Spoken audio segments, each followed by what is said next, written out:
This is Leon Matthews with Res Ramblings. The date is May 1st, 2013, and the time for the sale of Wounded Knee has stopped, and now the owner said he's going to put it up for private bidding.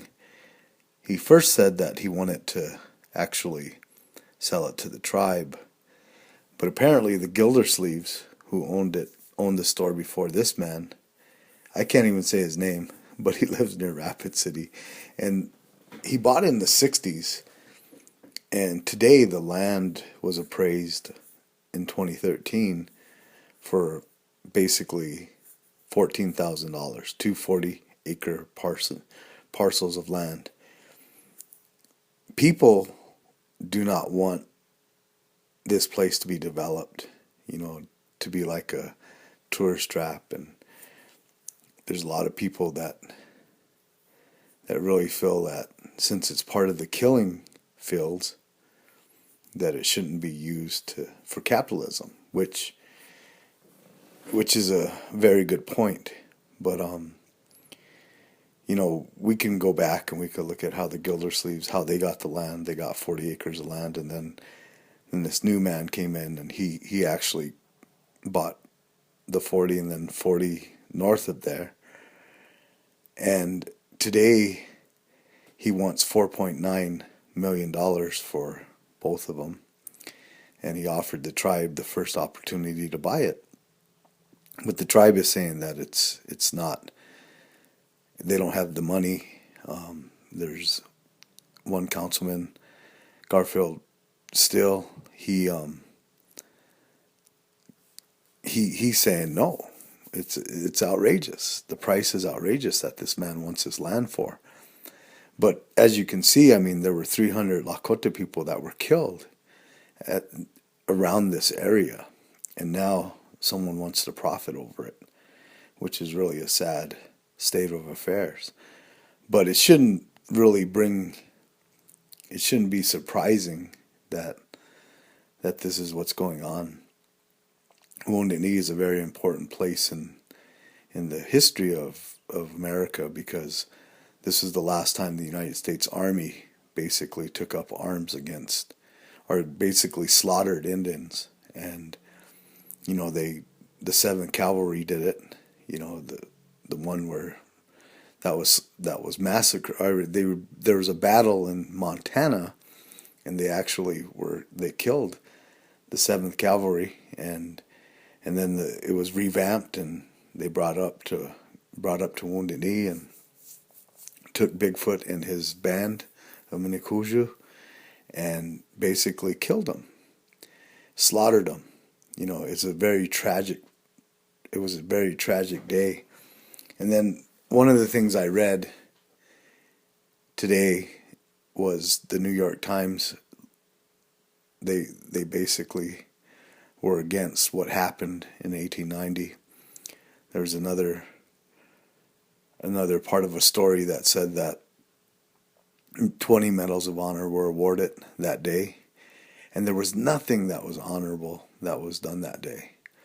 So a lot of people need to get that and understand that this is not a place where you should be trying to become a millionaire, and he lost the place in 1973 when the 71-day siege happened because of the treatment of Native Americans. Native Americans didn't have civil rights, didn't have freedom of religion. Their children were being taken away. They did not have self-determination. These were things that the American Indian movement came in and said, no more. And they took a stand at Wounded Knee. And basically, they ended up with, staying there for 71 days. And things were ransacked and destroyed, and nothing was ever accomplished there again. Today you can see there's a well, a beautiful well, but the land is just, it's barren. There's glass everywhere. There's pieces of the building, pipes. Things have never come back to they were in 1973. And so, basically, what's happened is the people, or the man that wants to sell it, he doesn't care if the people protest. I mean, he's old, and he apparently wants to pay off his family bills and spread the money around a little bit, and the sad thing is is that it's Indian land.